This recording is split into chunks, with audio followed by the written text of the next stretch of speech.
எடுத்து எங்க போற? நான் எங்க அம்மா வீட்டுக்கு போற குழந்தைங்க கூட்டிட்டு உங்களை பாத்துக்கிற கடமை எனக்கு இருக்கு. உங்க அம்மா கூலி செய்யணுங்கிற அவசியம் எனக்கு கிடையாது. அவசரப்படாத, பொறுமையா இரு. நான் எங்க அம்மாட்ட பேசுறேன். ஏன் கோவப்படுற? கொஞ்சம் பொறுமையா இரு. விருப்பப்பட்டு கல்யாணம் பண்ணனால அட்ஜஸ்ட் பண்ணியிருந்தேன். இனிமே எனக்கு அட்ஜஸ்ட் பண்ணியிருக்குன்னு அவசியம் கிடையாது. போதும் சாமி, ஆளை விட்டுங்க. அம்மாட்ட பேசுறேன், கொஞ்சம் அமைதியா இரு.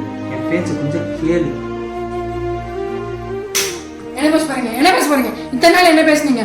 ஒண்ணு இந்த வீட்டுல உங்க அம்மா இருக்கணும், இல்ல நான் இருக்கணும். திடீர்னு போக சொன்னா எங்க அம்மா எங்க போவாங்க? கொஞ்சம் பொறுமையா இரு. நான் தான் பேசுறேன்னு சொல்றேன்ல. ஏன் உங்க அக்கா வீட்டுல உங்க அக்கா வீட்டுக்கு போக சொல்லுங்க. ஊழியம் பண்றது நானு. அவங்க பொண்ணு மேலதானே பேசாம இருக்காங்க. அவங்க வீட்டுக்கு போக சொல்லுங்க.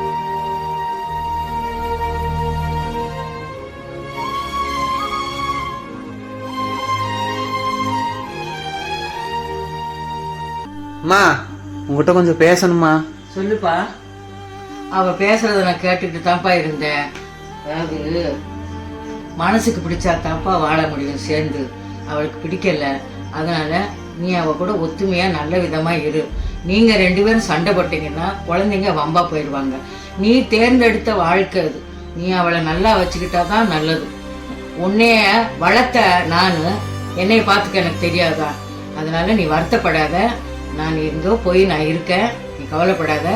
எப்போ இருந்தாலும் என் மருமக என்னை புரிஞ்சுக்கிட்டு என்னை தேடி வந்து என்னை கூப்பிட்டு வருவா.